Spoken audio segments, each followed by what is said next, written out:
हिंदुत्ववादी नहीं हूं। खबर जिसने हिला दिया। मुझे लगता है कि देश का बहुसंख्यक हिंदू समाज इससे आहत भी है और उनको अंततः इसके लिए माफी मांगनी पड़ेगी। खबर जिसने असर किया। हम इसकी जांच करवा करके और जो भी यदि इसमें किसी का दोष है, दोषी है, तो उसके विरुद्ध सख्त से सख्त कार्रवाई करेंगे। खबर तेरी मेरी, इसकी उसकी नहीं।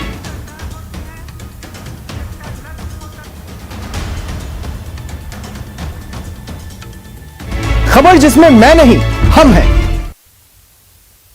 खबर में दम है। स्वागत है आप सभी का। आपके साथ मैं हूं स्वप्निल। अगले आधे घंटे में बात होगी हर उस क्षेत्र की जिससे जुड़े हैं हम, कच्ची पगडंडियों की हलचलों से लेकर पक्की सियासत की गलियों तक। तो चलिए शुरू करते हैं। खबर में दम है।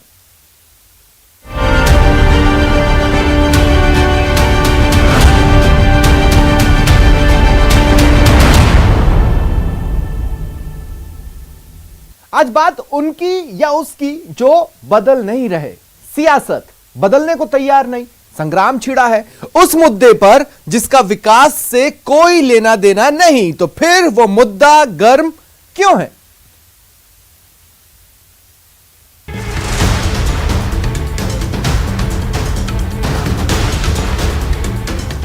एक शब्द हिंदू, दूसरा शब्द हिंदुत्ववादी। ये दो अलग शब्द हैं और इनका मतलब बिल्कुल अलग है।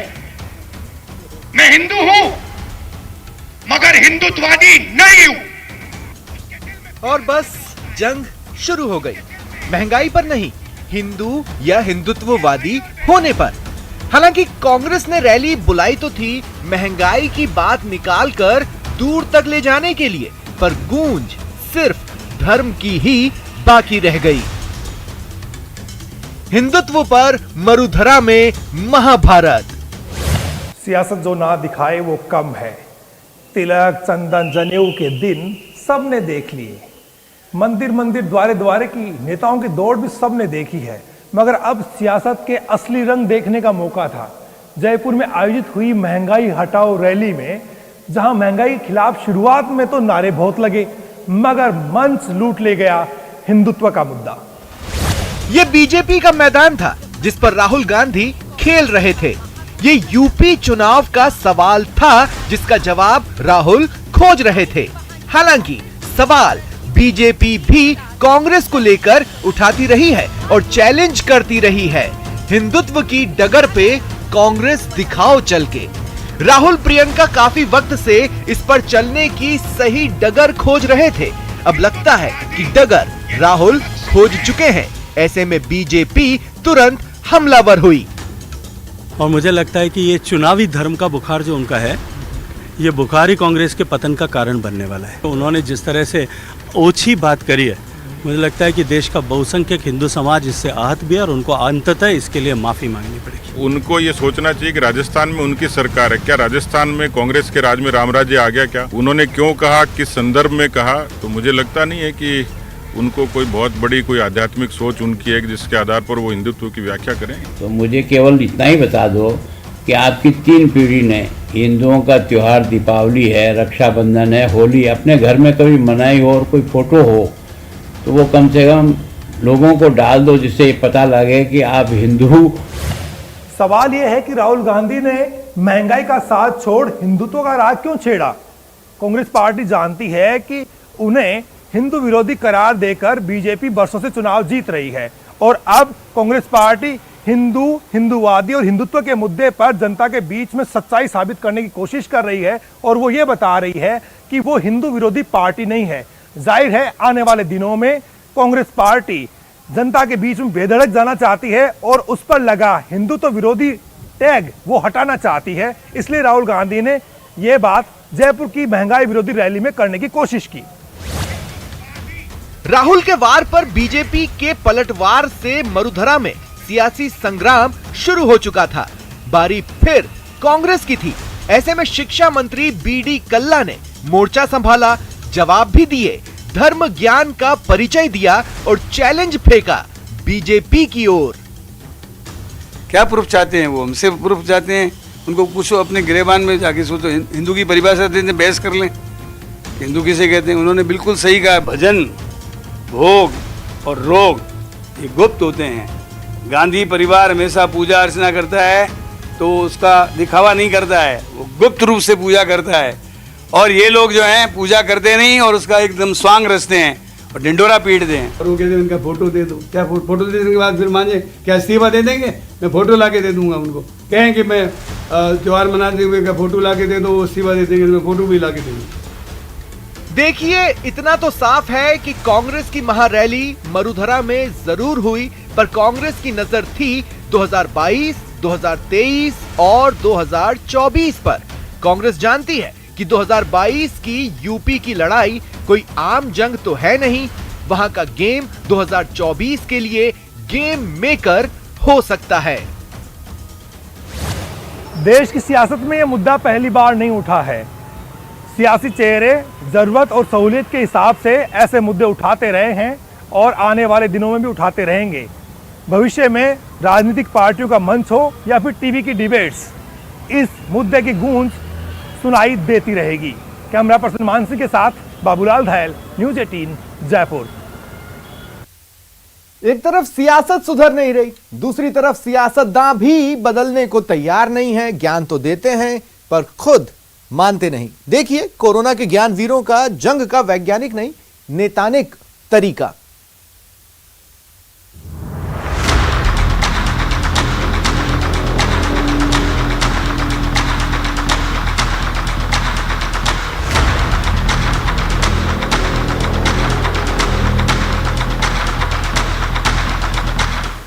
कोरोना से जंग चल रही है, वैज्ञानिक इलाज खोजने में लगे हैं, पर बहरूपिया वायरस ऐसा रंग बदलता है कि विज्ञान भी सिर ढूंढ रहा है। वो तो शुक्र मनाइए सियासत है, सियासतदां हैं, नहीं तो आप और हम भगवान भरोसे ही रह जाते। शुक्रिया कहिए माननीयों को कि वो कोरोना से जंग का आदर्श तरीका खोज लाए हैं। पॉलिटिक्स के छिड़े तार तो कोरोना फरार, करना हो वार पलटवार तो कोरोना फरार। मेडिकल एक्सपर्ट खामखां तीसरी लहर की आशंका जता रहे हैं। मेडिकल एक्सपर्ट खामखां ओमिक्रॉन से डरा रहे हैं। मेडिकल एक्सपर्ट का क्या है, खुद एसी कमरों में बैठते हैं, नेताओं से क्या ही बराबरी करेंगे। नेताजी जमीन से जुड़े हैं, जमीनी हालात ऐसे भांप लेते हैं कि विज्ञान शर्म से पानी पानी हो जाए। देखिए, कोरोना से निपटने का फालतू का वैज्ञानिक तरीका नहीं, नेतानिक तरीका।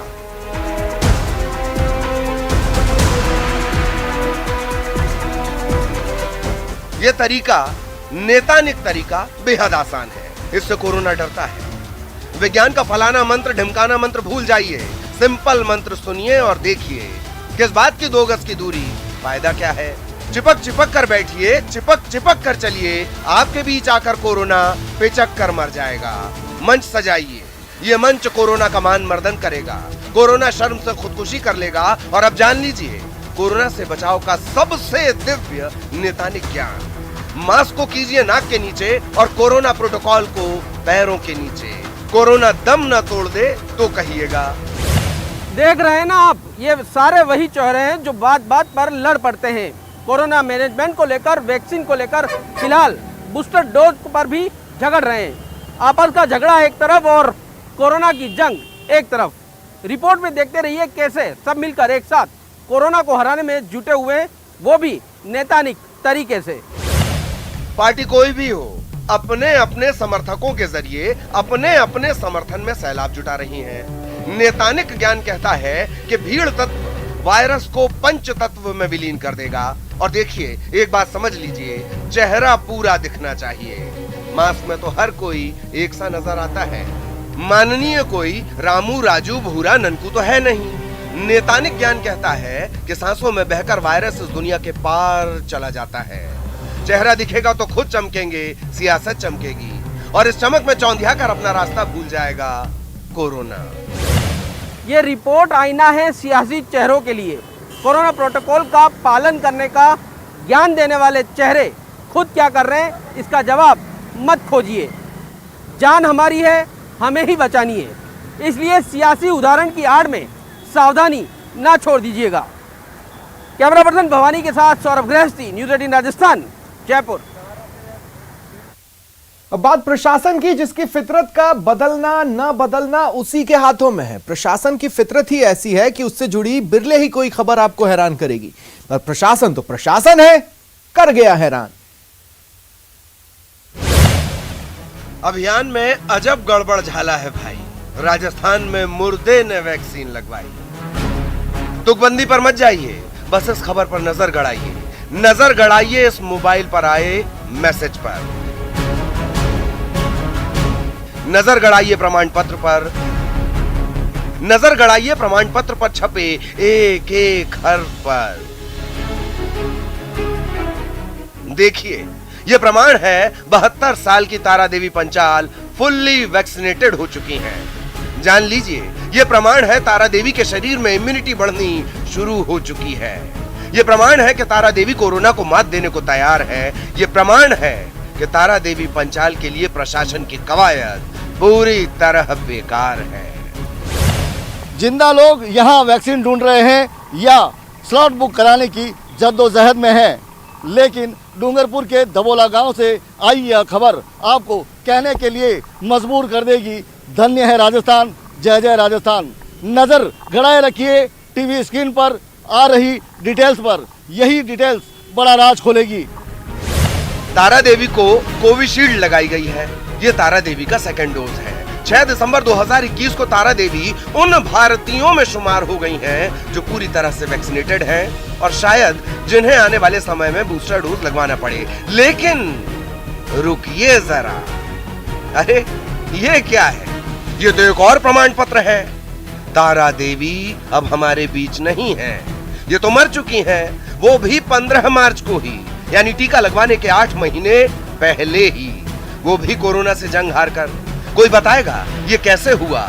पर ये तो यक्ष प्रश्न है, कौन जवाब देगा? वो तारा देवी जिन्होंने प्रशासन के हिसाब से मृत्यु के 8 महीने बाद वैक्सीन लगवा ली, या फिर तहसीलदार या डीएम, सीएम या पीएम? मैसेज और सर्टिफिकेट देखकर तारा देवी का परिवार खुद हैरान था, हक्का बक्का था।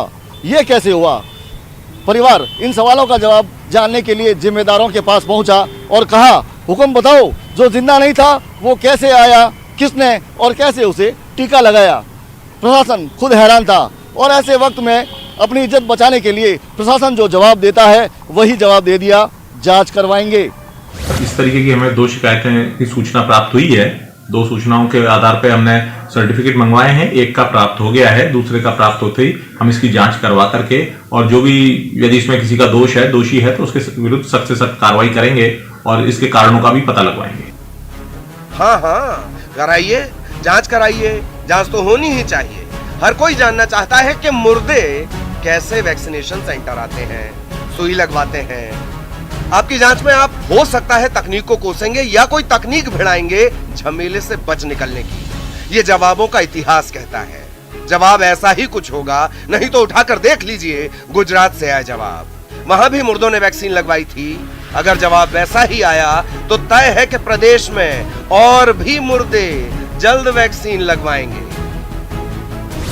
गजब विकास है, गजब पहुंच है डूंगरपुर प्रशासन की। अंतिम छोर पे खड़े व्यक्ति की तो बात ही क्या, पंचतत्व में विलीन हुए व्यक्ति तक पहुंचकर सेहत की सुई लगा दी, नंबर भी बढ़ा लिए, शाबाशी भी ले ली, लेकिन 100% सच से जुड़े हुए लाख टके के सवाल पर 16 आना सच का जवाब की गारंटी नहीं दे पाया। डूंगरपुर से जयेश पवार, कैमरामैन शेर सिंह रटिया के साथ चंद्रशेखर व्यास, न्यूज 18 राजस्थान, जोधपुर। कहा था ना और भी मुर्दों को वैक्सीन लगेगी, लग गई राजसमंद में। वहीं दौसा में एक ऐसे शख्स को वैक्सीन लगी जो आया ही नहीं था। साफ है प्रशासन नहीं बदला, वैसे बदलने को तो निजी स्कूल भी तैयार नहीं है। सवाल यह है कि सरकार की चेतावनी के बाद क्या वो बदलेंगे? कोरोना काल में परिवारों की आर्थिक स्थिति डामाडोल हुई है। ऐसे में कईयों ने अपने बच्चों को मजबूरी में सरकारी स्कूलों में डाला तो कईयों ने पेट काटकर किसी तरह प्राइवेट स्कूल में पढ़ाना जारी रखा। वो पेरेंट्स अब पूछ रहे हैं कि अपने बच्चों को सुनहरे भविष्य के सपने देखने क्या गुनाह है? निजी स्कूल काला अरमान, निकाला तुगलकी फरमान। नो फीस नो एग्जाम, मौका देख हुए बेलगाम। सरकार के दर पहुंचा भविष्य का डर। डर भविष्य का है, सवाल भविष्य का है, ये बताया गया शिक्षा मंत्री बीडी कल्ला को।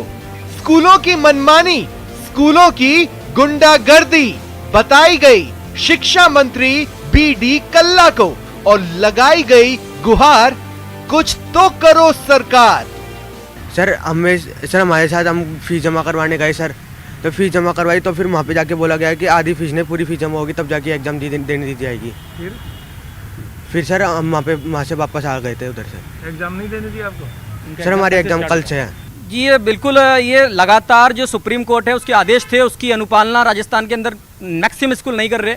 और अभी मिले थे हम शिक्षा मंत्री जी से 10-15 दिन पहले, तो इन्होंने तुरंत कार्रवाई करते हुए जिला शिक्षा अधिकारी को इसका निर्देश दिए थे कि पालना हो इसकी। इसके बावजूद भी, इनके आदेश के बावजूद भी पिछले 7 दिनों के अंदर जयपुर के 7 स्कूलों के करीब 500 शिकायतें हमारे पास आई है। उनमें आज हम बच्चों को यहाँ पर लेके आए हैं और माननीय मंत्री जी से बात बोली है, उन्होंने तुरंत एक्शन के लिए बोला है।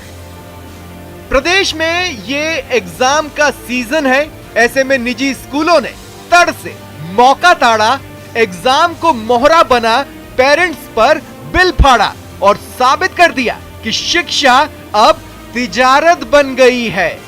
जितना नामी स्कूल उतनी अकड़, उतनी मनमानी। तब शिक्षा मंत्री ने दी चेतावनी, सुधर जाओ नहीं तो सुधार दिए जाओगे।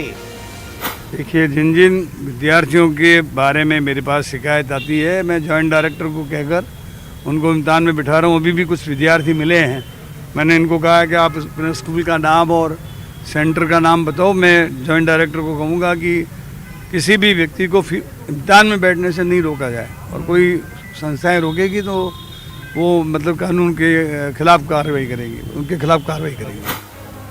प्रदेश सरकार ने आदेश जरूर निकाल दिए हैं, पर निजी स्कूल कभी भी सरकार से खौफ नहीं खाते। वैसे भी शिक्षा का अधिकार निजी स्कूलों के सामने कई बार बेकार ही नजर आता है। सुप्रीम कोर्ट के एक आदेश के अपने फायदे वाले हिस्से पर प्राइवेट स्कूल अपना जश्न मनाता है, लेकिन उसी आदेश के दूसरे हिस्से को भूल जाता है। मानो मीठा मीठा गप गप और कड़वा कड़वा थू थू। स्कूल मनमानी पर अड़े हैं, जाहिर है सरकार सख्ती करेगी। सवाल सिर्फ इतना कि सरकार की सख्ती पेरेंट्स को मजबूत और निजी स्कूलों को सॉफ्ट होने पर मजबूर कर पाएगी। कैमरा पर्सन बलवीर के साथ महेश दाधीच, न्यूज़ 18 जयपुर। और अंत में देखिए बदलाव की एक ऐसी कहानी जिसने फिर भगीरथ की याद दिला दी और एक मैसेज दे गई कि भगीरथ होना ना होना हमारे ही हाथों में है।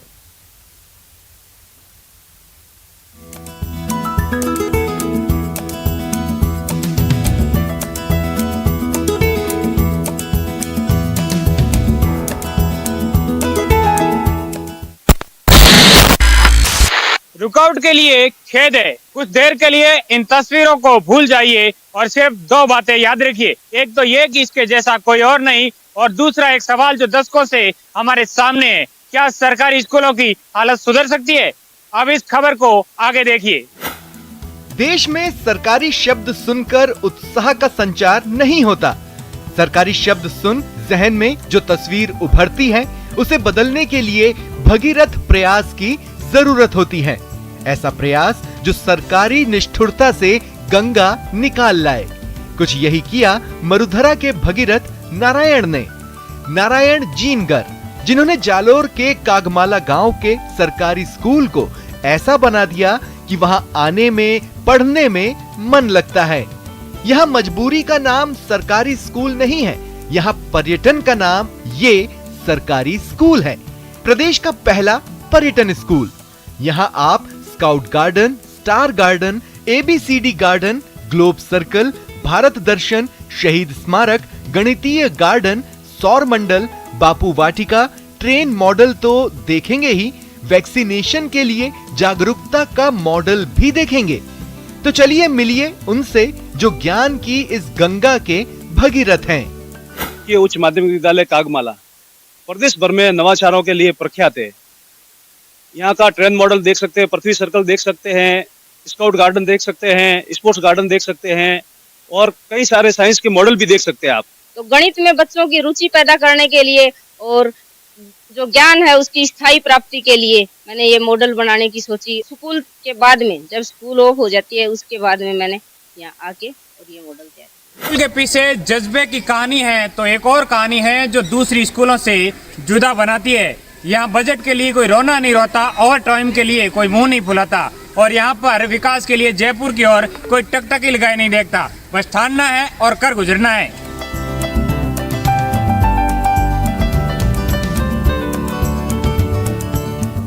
यहाँ की खूबियों की लिस्ट इतनी लंबी है कि गिनती करते करते थक जाएंगे।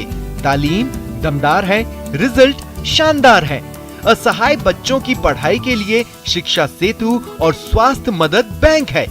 और भी कई खूबियां हैं जो बच्चों के मुस्कुराते चेहरे का कारण है। हमारे प्रिंसिपल सर और अन्य अध्यापकों ने बहुत अच्छी मेहनत की। हमारे लिए बहुत सारे मॉडल्स बनाए, जैसे सौर मंडल का मॉडल, विज्ञान हृदय का मॉडल, गणित मॉडल, बाकी अन्य बहुत सारे मॉडल्स बनाए हैं जिससे हम सरलता से इन सभी मॉडलों को देखकर हम सरलता से समझ पाते हैं। कोरोना काल में हमारे टीचरों ने इतनी मेहनत की है कि इनसे हम इतने सफल हो पाते हैं कि जितना हम क्लास में पढ़ते हैं तब भी इतने समझ में नहीं आता जितना कि यहाँ पे मॉडल को देखकर हमें समझ में आता है। गंगा को धरती पर लाने वाले भागीरथ एक ही है, क्योंकि एक ही हो सकते हैं, क्योंकि गंगा भी एक ही थी। लेकिन मरुधरा के कई नारायण हो सकते हैं। प्रदेश की कई स्कूलें आज भी अपने भागीरथ का इंतजार कर रही है। श्याम बिश्नोई, न्यूज़ 18 जालौर। तो देखा आपने, खबर में दम है। फिलहाल इतना ही, दीजिए इजाजत, नमस्कार।